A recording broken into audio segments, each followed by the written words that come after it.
On May 14th, 1450, a dying empire's greatest army marched toward its own destruction. 100,000 Ottoman warriors, the largest force Sultan Murad II had ever assembled, stretched across the Albanian mountains like a plague of steel and fury. At their head rode the Sultan himself, alongside his crown prince Mehmed, future conqueror of Constantinople. Their destination was a single mountain fortress, defended by fewer than 4,000 Albanian souls. The mathematics were laughable. 25 Ottoman warriors for every Christian defender. Yet by autumn, that mighty host would flee in complete disarray, their banners trampled in mountain mud, their reputation shattered forever. Think about those numbers for a moment. Picture this.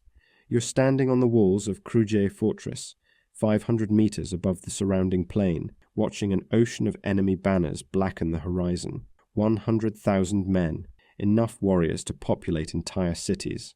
Their supply train alone stretched 15 kilometers through the mountain passes, groaning under the weight of siege engines, cannons firing stone balls weighing 200 pounds each, and provisions for the largest military expedition in Ottoman history. But here's what the Ottoman chronicles don't tell you about this campaign. Murad II wasn't just attacking a fortress. He was attempting to erase the most dangerous man in the Balkans from existence. Gheorghe Kastrioti Skanderbeg, the Albanian who'd escaped Ottoman slavery to become Christianity's most feared champion, had already humiliated the empire in 30 separate battles. From his mountain stronghold at Kruje, this former Ottoman officer had united fractured Albanian clans into the League of Legion, transforming scattered highland warriors into an unstoppable guerrilla force. The timing couldn't have been worse for Albanian morale. Just 2 years earlier, Ottoman treachery had delivered devastating blows to Skanderbeg's confederation. Svetigrad, the strategic gateway controlling routes from Macedonia into Albania, had fallen after its own garrison opened the gates to an 80,000-strong Ottoman army. The defenders, composed of Albanians, Bulgarians, and other European volunteers, had held against impossible odds until poison in their wells and betrayal from within sealed their fate. Then came the night assault on Berat, captured through Ottoman treachery, that cost Skanderbeg his most powerful ally, when Gheorghe Aryanit abandoned the cause in despair. By spring 1450, Albanian resistance seemed finished. Ottoman Akıncı raiders burned villages with impunity. Refugees fled toward Venetian ports, abandoning ancestral lands. Even Skanderbeg's closest advisors whispered of negotiated surrender. The smart money said the Albanian experiment was over. Yet something extraordinary stirred in the mountain air around Kruje that spring. When Ottoman scouts brought news of Murad's approaching host, Albanian priests claimed visions of angels flying over their homeland. Skanderbeg himself declared that St. George had appeared to him in a dream, handing him a flaming sword to destroy the enemies of true religion. Whether divine intervention or desperate psychology, these visions transformed Albanian despair into fanatical determination. The fortress they would defend occupied one of Europe's most formidable positions. Kruja's ancient walls crowned a rocky pinnacle that rose like a stone fist from the Albanian mountains, its sides protected by sheer cliffs that made conventional assault nearly impossible. 2 springs within the fortified courtyard guaranteed water independence. The approaches were so narrow that thousands of attackers would funnel into killing zones where Albanian crossbow bolts could find flesh with devastating accuracy. As Murad's vast army wound through the mountain passes toward this seemingly impossible target, neither side knew they were racing toward the most shocking military reversal in medieval warfare. The Albanian highlands trembled under the weight of history's largest army. At dawn, on May 15th, Ottoman war drums echoed through valleys that had known peace for generations, their rhythmic thunder announcing the empire's arrival at Kruje's gates. From the fortress walls, Albanian sentries watched in horrified fascination as Murad's host deployed across 3 square kilometers of mountainside, their silk banners snapping in the morning wind like the wings of carrion birds. The numbers were staggering beyond comprehension. 80,000 battle-hardened Sipahi cavalry formed the army's backbone, their recurved bows capable of punching arrows through mail at 200 paces. 20,000 Azab infantry carried the siege ladders, grappling hooks, and mining tools that would reduce Albanian walls to rubble. Supporting this killing machine came an artillery train of unprecedented size. Bronze cannons, capable of hurling 400-pound stone balls against fortifications with bone-shattering impact every 10 minutes. Inside Kruja's ancient walls, Vrana Conti surveyed his pitifully small garrison with the calm of a man who'd already accepted death. 4,000 Albanian defenders, including barely 800 trained soldiers, and the rest local militia, armed with farming tools converted to weapons of war. The contrast was obscene.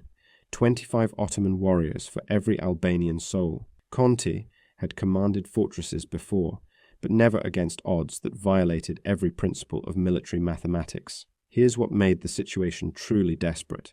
Skanderbeg himself wasn't even present for the opening bombardment. The Albanian commander had taken 8,000 of his best troops, including 6,000 cavalry that represented the core of Albanian striking power, and positioned them on Mount Tumanishta, 3 kilometers north of the fortress. His strategy defied conventional wisdom. Rather than concentrating all available forces behind Kruje's walls, he deliberately weakened the garrison to maintain an external striking force. To Ottoman observers, it looked like tactical insanity. The first Ottoman assault came at noon with devastating precision.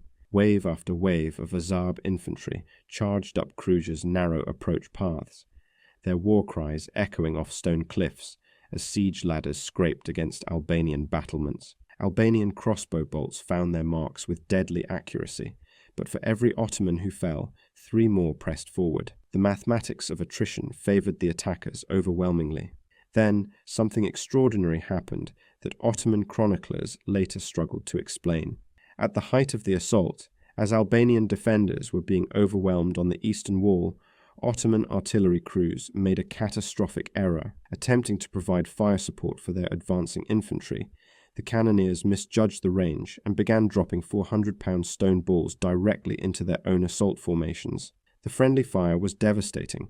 Entire companies of Azab infantry simply disintegrated under their own artillery, blood and bone matter painting the mountainside in crimson streaks. What happened next defied all military logic. Instead of pressing their advantage while Albanian defenders reeled from the bombardment, Ottoman commanders called off the assault entirely. The sight of their own cannons massacring Turkish infantry had shattered unit cohesion, turning organized assault into panicked retreat. But Murad II hadn't conquered half the Balkans by accepting tactical setbacks. As afternoon shadows lengthened across the Albanian mountains, Ottoman engineers began the methodical work of siege warfare. Massive mining operations commenced against Kruje's foundations, teams of specialists tunneling toward the fortress walls with tools designed to bring down the mightiest fortifications in Europe. The plan was simple: undermine the walls, pack the tunnels with gunpowder, and reduce Skanderbeg's stronghold to rubble.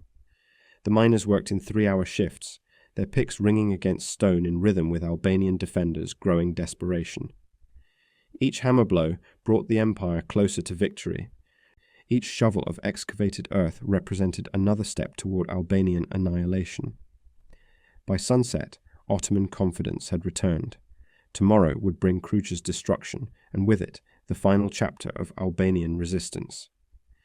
At dawn on May 16th, the Ottoman miners struck solid bedrock. Their picks, which had chewed through soil and softer stone throughout the night, suddenly rang against granite foundations laid by Byzantine engineers 5 centuries earlier. The sound echoed through the tunnels like a death knell for Ottoman hopes. Kruje hadn't just been built on a mountain, it had been carved from the mountain itself, its walls rising directly from living rock that no amount of digging could undermine. Ottoman engineers reported the devastating news to Sultan Murad as morning mist rolled through the Albanian peaks, carrying with it an omen that would transform this siege forever. Mountain fog, thick as wool and cold as winter breath, began settling into the valleys surrounding Kruje with unnatural persistence. What seemed like mere weather to Ottoman observers was actually salvation for Albanian defenders who'd grown up in these highlands, men who could navigate fog-shrouded mountain paths as easily as walking through their own homes. Here's where legend meets brutal reality. While Ottoman forces huddled in their camps, waiting for the mist to clear, Skanderbeg launched the most audacious guerrilla campaign in medieval warfare. Using cliffside paths invisible to lowland armies, Albanian cavalry descended from Mount Tumanishta like phantoms materializing from the fog itself. Their first target was a supply convoy from Macedonia, 18 ox-drawn wagons carrying enough provisions to feed 20,000 Ottoman soldiers for a week. The Albanian attack came at precisely 6:30 a.m., timed to the minute when fog density reached its peak. Ottoman guards never saw their killers approach through the mountain mist. Crossbow bolts whispered through white silence, finding throats and hearts with surgical precision. Within minutes, the entire convoy lay butchered, their cargo of grain, dried meat, and siege equipment now fueling Albanian resistance instead of Ottoman conquest. But Skanderbeg's tactical genius went far beyond simple raids. He understood that mountain fog created a tactical revolution. Visibility dropped to 15 meters, making Ottoman numerical superiority meaningless. Large formations became death traps, unable to coordinate movement or identify friend from foe. Albanian fighters, operating in small groups of 12 to 20 men, could strike anywhere along the Ottoman perimeter and vanish before reinforcements arrived. The psychological impact was devastating. Ottoman soldiers who'd conquered half of Europe found themselves terrorized by an enemy they couldn't see, couldn't catch, and couldn't predict. Every morning brought fresh horror. Supply wagons found empty, with their guards' bodies arranged in grotesque warnings, patrol units discovered with their weapons missing and their horses stolen, even high-ranking Ottoman officers assassinated in their own tents by Albanian infiltrators who moved through fog like avenging spirits. Within a week, Ottoman camp discipline collapsed entirely. Soldiers refused patrol duty. Supply officers demanded massive cavalry escorts for simple foraging expeditions. Disease began spreading through the overcrowded camps as sanitation broke down amid constant fear of Albanian attack. The mighty Ottoman war machine, designed to crush enemies through overwhelming force, found itself paralyzed by an opponent who refused to fight by conventional rules. Meanwhile, inside Kruje's walls, Vrana Conti received a visitor that would test Albanian resolve to its breaking point.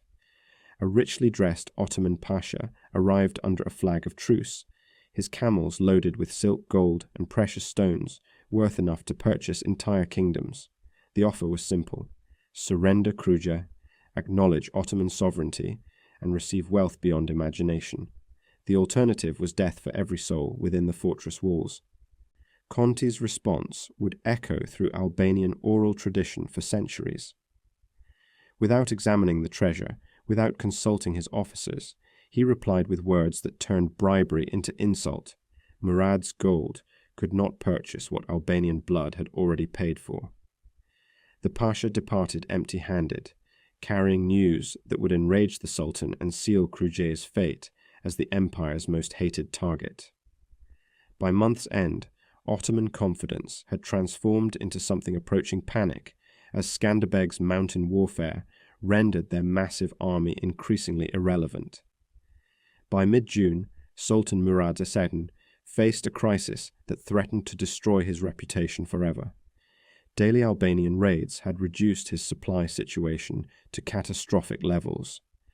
Ottoman soldiers, accustomed to campaigns where victory came through overwhelming force, found themselves on quarter rations while enemy laughter echoed from fog-shrouded mountainsides. The empire's largest army was being starved into submission by 12,000 Albanian highlanders who struck like lightning and vanished like smoke. The Sultan's solution revealed both desperation and cunning in equal measure. If military might couldn't break Albanian resolve, perhaps gold could. On June 18th, Murad dispatched his most persuasive envoy directly to Skanderbeg's camp on Mount Tumanishta, bearing an offer unprecedented in Ottoman diplomatic history. 10,000 golden crowns annually, recognition as an autonomous prince within the empire, and co-rulership over all Albanian territories. For a mountain chieftain leading a handful of highland warriors, it was wealth beyond imagination. Skanderbeg's response became the stuff of legend across Christian Europe.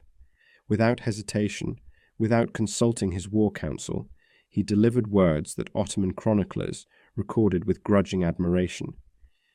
Even if Murad offered to make me co-partner in his entire empire, I would never suffer the name of Albania to be stained with this disgrace and infamy. The envoy departed, carrying news that would transform imperial frustration into imperial rage. What happened next defied every precedent of siege warfare.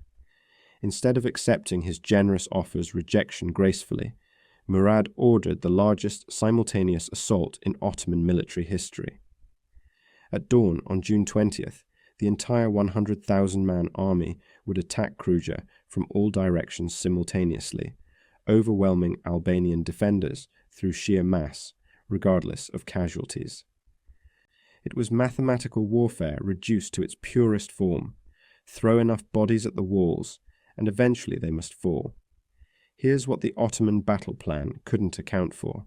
Albanian mountain warfare had evolved beyond anything Islamic military science understood.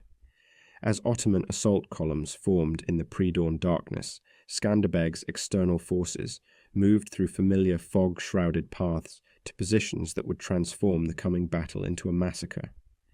The Ottomans were about to discover that attacking a mountain fortress required more than courage and numbers. It required understanding terrain that Albanians had called home for 1,000 years. The assault began at sunrise, with a thunderclap of bronze cannons that shook the mountains themselves.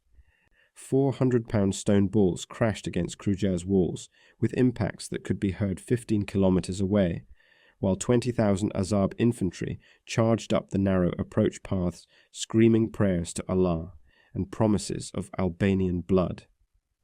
From the fortress battlements, Vrana Conti's 4,000 defenders unleashed volleys of crossbow bolts that dropped Ottoman attackers in windrows, but still they came, climbing over their own dead to reach Albanian steel. But the real carnage began when Skanderbeg's 8,000 cavalry struck the Ottoman rear guard at precisely 7:30 a.m., just as the main assault reached its crescendo. Using mountain paths invisible to lowland armies, Albanian horsemen materialized from morning mist like avenging angels, their war cry of St. George drowning out Ottoman battle prayers. The psychological impact was instantaneous and devastating. Ottoman soldiers who'd been pressing forward with fanatic determination suddenly found enemies attacking from behind, their carefully planned assault dissolving into chaotic slaughter. Within 17 minutes, Ottoman military formation collapsed entirely. Soldiers fled in panic through unfamiliar mountain terrain, many falling to their deaths from cliffs they couldn't see through persistent fog. The mathematical certainty of Ottoman victory had become algebraic impossibility as Albanian knowledge of terrain transformed 100,000 attackers into 100,000 targets, trapped in killing grounds they'd never recognized. By noon, Sultan Murad II faced a truth that would haunt Ottoman expansion for decades. Sometimes courage and numbers weren't enough to overcome an enemy fighting for their ancestral homeland. The silence that followed the Ottoman retreat was more terrifying than the battle itself. Where 100,000 warriors had stood at dawn, only scattered corpses and abandoned equipment marked their passage by sunset. Albanian defenders, emerging from Kruje's walls like men awakening from nightmares, found themselves walking through a graveyard that stretched across 15 square kilometers of mountainside. The arithmetic of destruction defied comprehension. An empire's largest army had simply ceased to exist. The casualty reports, when they finally reached Sultan Murad's tent, read like documents from an apocalyptic vision. 30,000 Ottoman dead carpeted the approaches to Kruje, their bodies forming literal bridges of flesh across ravines where panic-stricken soldiers had trampled their own comrades in desperate flight. Another 40,000 wounded or missing, most lost to mountain cliffs they couldn't navigate while fleeing through fog. The empire's finest Sipahi cavalry, 80,000 strong that morning, had been reduced to fewer than 20,000 effective fighters by an enemy they'd outnumbered 25 to 1. By contrast, Albanian losses seemed almost miraculous. Vrana Conti's garrison had lost 800 men from the fortress walls, while Skanderbeg's external forces suffered fewer than 200 casualties, despite conducting the most audacious cavalry charge in medieval warfare. The mathematical impossibility of these figures prompted Ottoman chroniclers to seek supernatural explanations. Surely only divine intervention could explain such devastating reversal of fortune. Here's what the chronicles don't tell you about psychological warfare's true power. The sight of Sultan Murad II, conqueror of Belgrade and scourge of Hungary, fleeing on a pack mule while his empire's greatest army disintegrated around him, shattered Ottoman military mystique throughout the Balkans. Word of Kruje's impossible defense spread like wildfire through Christian Europe, carried by Venetian merchants who'd witnessed the aftermath firsthand. Within weeks, Albanian resistance had transformed from desperate last stand into inspiration for every oppressed people from Poland to Byzantium. The material consequences were equally staggering. Scattered across the Albanian mountainsides lay enough abandoned Ottoman equipment to outfit 10 armies, bronze cannons worth their weight in gold, siege engines that had conquered Constantinople's outer fortifications, thousands of recurved bows crafted by the finest weaponsmiths in Anatolia. Most valuable of all was the Sultan's war chest, 50,000 gold pieces intended to finance the entire Albanian campaign, now funding Albanian resistance for the next decade. But the strategic implications reached far beyond mere treasure. For the first time in Ottoman expansion, a small Christian force had demonstrated that imperial armies could be defeated through superior knowledge of terrain and tactical innovation. The myth of Ottoman invincibility, carefully cultivated through decades of conquest, lay as shattered as the corpses littering Kruje's approaches. Skanderbeg himself, surveying the battlefield where his tactical genius had rewritten the rules of medieval warfare, understood the victory's true significance. This wasn't merely Albanian triumph over Ottoman oppression. It was proof that small nations could preserve their independence against imperial expansion through courage, cunning, and intimate knowledge of their homeland's geography. The fog that had concealed Albanian movements would lift, but the example of Kruje's defense would inspire resistance movements for centuries. As autumn approached and Ottoman survivors limped back to Anatolia, carrying news of their humiliation to every corner of the empire, one fact became undeniably clear. 12,000 Albanian Highlanders had accomplished what the combined armies of Hungary, Poland, and Byzantium had failed to achieve. They had stopped Ottoman expansion cold, bought Christianity an 18-year respite, and proven that even the mightiest empires could bleed when confronted by men fighting for their ancestral soil. The siege of Kruje was over, but its consequences would echo through history like thunder rolling across the Albanian mountains. The reverberations of Kruje's impossible defense reshaped the strategic landscape of southeastern Europe for the next 2 decades.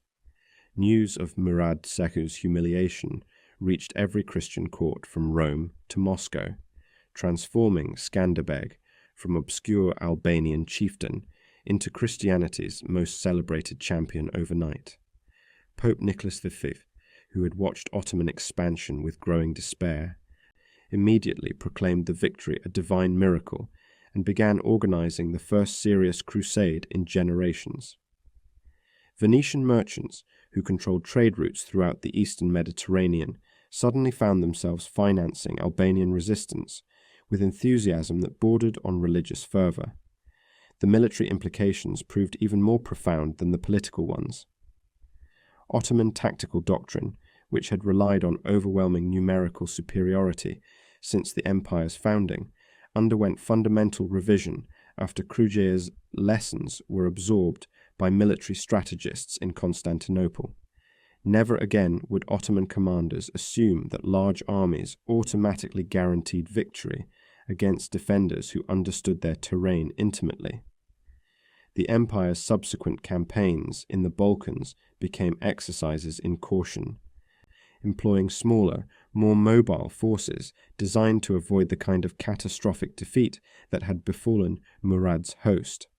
European military academies still study Skanderbeg's tactical innovations at Kruje as the definitive example of asymmetric warfare principles. His use of mountain fog as natural concealment, his coordination of internal garrison defense with external cavalry strikes, and his systematic destruction of enemy supply lines while avoiding pitched battles established a template for successful resistance that would be copied by everyone from Swiss mountaineers to American colonists 3 centuries later. But the victory's greatest consequence was psychological rather than tactical. For the first time in Ottoman expansion, a small Christian force had demonstrated that imperial armies could be defeated through superior leadership and intimate knowledge of homeland geography. The myth of Ottoman invincibility, carefully cultivated through decades of conquest from the Danube to the Euphrates, lay as shattered as the corpses littering Kruje's mountain approaches. The 18-year respite Skanderbeg's victory purchased for Christian Europe cannot be calculated in mere military terms. During those crucial years, while Ottoman attention focused on rebuilding forces shattered at Kruje, Hungarian fortifications were strengthened, Venetian naval power expanded, and papal coalitions organized with renewed confidence. When Ottoman expansion finally resumed under Mehmed II, it faced a Europe that had learned valuable lessons about resisting seemingly unstoppable imperial momentum. Albanian oral tradition preserves the memory of Kruje's defense with reverence that borders on religious devotion. The battle became a foundational myth for a people who would endure 5 centuries of Ottoman occupation while never forgetting that their ancestors had once made an empire bleed. Even today, visitors to Kruje's restored fortress can stand on the same battlements where Vrana Conti's 4,000 defenders held back 100,000 attackers and feel the weight of impossible courage transformed into historical reality. The strategic pattern Skanderbeg established, using superior knowledge of local terrain to negate enemy numerical advantages, would echo through military history like thunder rolling across Albanian peaks. From William Wallace's victories in Scottish Highlands to Mao's guerrilla campaigns in Chinese mountains, the fundamental lesson of Kruje endured. Sometimes the impossible becomes inevitable when desperate courage meets tactical brilliance on familiar ground. On May 14th, 1450, 4,000 Albanian defenders faced mathematical annihilation against 100,000 Ottoman warriors. By October, that empire's greatest army had fled in complete disarray, their reputation destroyed by Highlanders who refused to accept the arithmetic of conquest. The lesson transcends its medieval origins. When humans encounter overwhelming odds on ground, it knows intimately, even empires can learn the meaning of defeat.